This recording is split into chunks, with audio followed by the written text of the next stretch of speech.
Bonjour, aujourd'hui dans Heureux qui communique les sciences, on s'intéresse de très près à la belle mécanique humaine. Vous reconnaissez notre championne de natation, Laure Manodou. Aux derniers Jeux Olympiques d'Athènes, elle décroche l'or aux 400 mètres nage libre. Une médaille qu'elle doit bien entendu à un entraînement intensif, mais pas seulement.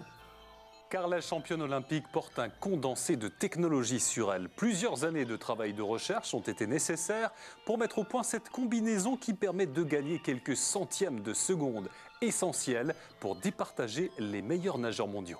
Une sorte de seconde peau qui a encore été améliorée par un chercheur rémois. 3 années de recherche supplémentaires ont été nécessaires pour mettre au point la nouvelle combinaison qui va peut-être faire la différence au prochain JO de Pékin. Là, on a travaillé beaucoup plus sur la fibre pour qu'elle donne une tension de renvoi de façon à que le matériau suit le muscle quand il se contracte et suit le muscle quand il se relâche. Cet ancien nageur professionnel, aujourd'hui devenu spécialiste de la biomécanique humaine, n'hésite pas à se jeter à l'eau pour tester sa nouvelle combinaison. Cette seconde peau est réalisée avec un matériau unique car la fibre et le tissage doivent répondre à différentes contraintes. Prendre en compte le moteur, c'est-à-dire les muscles, mais elles doivent répondre aussi à la contrainte de l'eau. Comment favoriser l'écoulement? La combinaison ne doit en aucun cas freiner le nageur. Une fois qu'on a un bout de tissu, on va étudier beaucoup plus les interactions entre la molécule d'eau et le textile. Et donc là, j'ai fait à peu près une dizaine d'expérimentations en physico-chimie qui consistent tout simplement à étudier le comportement statique, c'est-à-dire sans mouvement, d'une goutte qu'on va poser et de voir comment elle se comporte. Et puis le comportement dynamique, c'est-à-dire on va appliquer des inclinaisons au niveau de ce textile-là en essayant de reprendre un peu la réalité de la nage.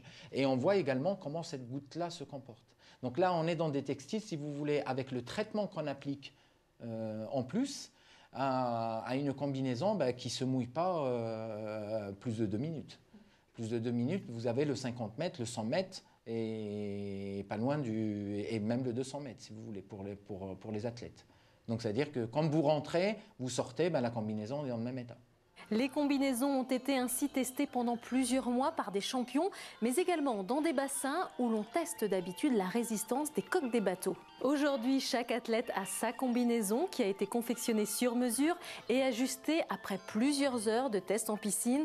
Donc ne cherchez pas à la vendre cet ensemble de bains qui améliore les sensations et les performances, vous ne le trouverez pas. Pour pouvoir améliorer les performances des athlètes de haut niveau, il faut avant tout bien connaître la mécanique humaine. C'est la spécialité de ce chercheur rémois qui travaille également sur des baskets intelligentes équipées en électronique.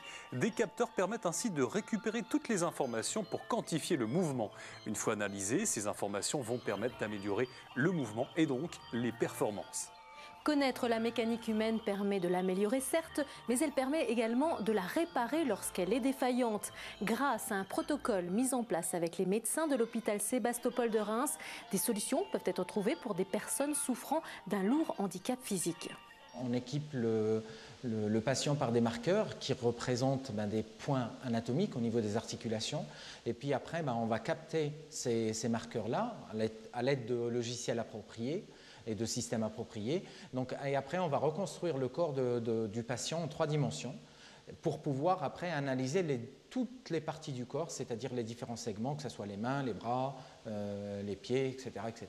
Ce qui permet d'établir un diagnostic, un état des lieux qui doit aider le médecin dans sa prise de décision pour proposer une solution thérapeutique. Ça change tout, c'est tout nouveau et ça va être la convergence de l'observation du médecin dans sa forme habituelle avec l'aide de l'ingénieur, de sa rigueur technique pour faire que de nouvelles perspectives, des nouveaux traitements soient proposés aux malades en réadaptation.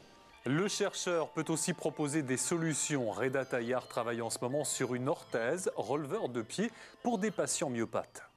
Les myopathes, tout simplement, qui ont des déficiences dans 2 phases, c'est-à-dire ce qu'on appelle la phase préoscillante quand le pied est sur la pointe, et la phase oscillante, c'est quand la jambe est en l'air.